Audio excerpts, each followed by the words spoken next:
الرحمن الرحیم۔ السلام علیکم ورحمۃ اللہ وبرکاتہ۔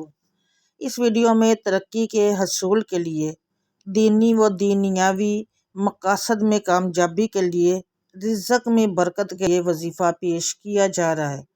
اگر آپ قرض میں ڈوبے ہوئے ہیں تو اس وظیفے کی برکت سے اللہ کریم آپ کی تمام مشکلات کو حل فرمائیں گے، اور اس کی برکت میں اور اس کی بات میں کوئی بھی شک نہیں ہے کہ اللہ کریم کے جو اسماء گرامی ہیں ان کی اتنی برکت اور اتنی وسعت ہے کہ انسان کی سوچ سے بھی باہر ہے۔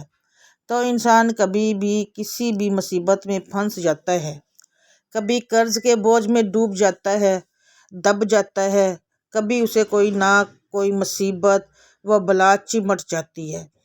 ناظرین کرام، بعد مرتبہ اسے کوئی غم فکر لاحق ہو جاتا ہے۔ تو ان تمام مصیبتوں تکلیفوں کے لیے یہ جو اسماء گرامی بتائے جا رہے ہیں، جن کا وظیفہ آج آپ کو بتانے جا رہی ہوں، ان کا پڑھنا بہت ہی مفید ہے۔ ان کے پڑھنے کی برکت سے ہر قسم کی مشکلات دور ہوتی ہیں، قرض، بیماری، غم فکر سے چھٹکارا نصیب ہوتا ہے۔ لیکن ان کو پڑھتے وقت تعداد پوری ہو، کم نہ ہو اور زیادہ بھی نہ ہو، اور رات دن میں اگر آپ ہر روز کسی بھی وقت جب بھی آپ کو سہولت ہو پڑھ لیا کریں تو انشاءاللہ اللہ تبارک و تعالیٰ آپ کے جو معاملات ہیں جو حل نہیں ہوتے، جنہیں سالوں گزر گئے، مہینے گزر گئے، وہ معاملات اللہ کے فضل و کرم سے گھنٹوں میں حل ہونا شروع ہو جائیں گے۔ نہایت ہی مجرب عمل ہے۔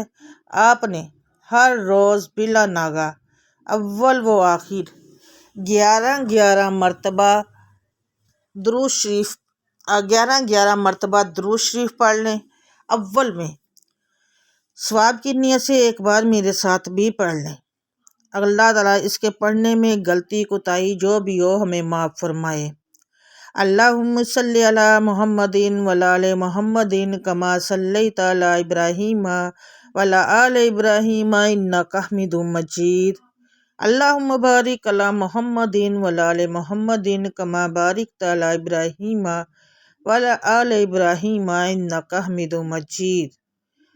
اور درمیان میں آپ نے پڑھنا ہے یا فتاح 100 مرتبہ، یا وہاب 100 مرتبہ، یا رزاق 100 مرتبہ، اور یا معیذ بھی 100 مرتبہ پڑھ لینا ہے۔ غالباً 5 یا 10 منٹ اس وظیفے پر خرچ ہوں گے۔ 5 منٹ آپ کے خرچ ہوں گے۔ جب آپ یہ وظیفہ کریں گے تو شیطان آپ کو روکے گا، آپ کے راستے میں رکاوٹ ڈالے گا، ذہن میں وسوسے ڈالے گا، لیکن آپ نے اللہ کی ذات پر بھروسہ اور توکل کرتے ہوئے آپ نے اس وظیفے کو چند دن ضرور کرنا ہے۔ تو انشاءاللہ بہت جلد آپ کو اس وظیفے کی برکتیں ہو جائیں گی۔ اللہ کریم آپ کی تکالیفوں کو، مصیبتوں، پریشانیوں کو دور فرمائے۔ اپنے اعمال پر توجہ دیجیے، حقوق العباد لازمی پورے کیجیے، اور حقوق اللہ کا بھی خیال رکھیے، کیونکہ اللہ کبھی بھی حقوق کے تلف کرنے والے کو پسند نہیں فرماتا۔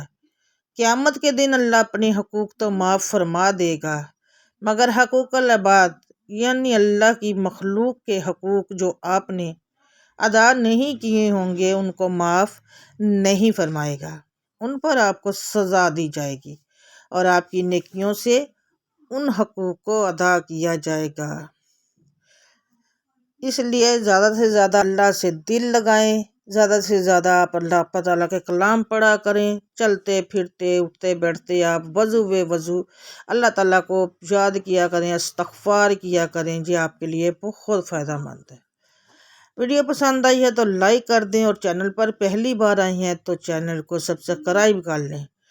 کمنٹ میں اللہ کے 99 ناموں میں سے ایک نام لکھ دیں، دعاؤں میں یاد رکھیے گا۔ ناظرین کرام، رمضان المبارک کا بابرکت مہینہ ہے۔ اس مہینے میں اللہ کی زیادہ سے زیادہ عبادت کریں۔ چھوٹے وظائف بتاتی ہوں، ضرور کیا کریں، اس سے بہت زیادہ فائدہ ہوتا ہے۔ یقین کامل کے ساتھ کیا کریں، اور جب کوئی وظیفہ کر رہی ہوں تو کبھی کسی کو مت بتائیں۔ جب آپ کا وہ مقصد کامیاب ہو جائے، وظیفہ کامیاب ہو جائے، تو آپ لوگوں سے شیئر کر سکتے ہیں۔ مجھے دعاؤں میں یاد رکھیے گا۔ ملوں گی آپ سے نیکسٹ باشرطِ زندگی۔ اللہ حافظ۔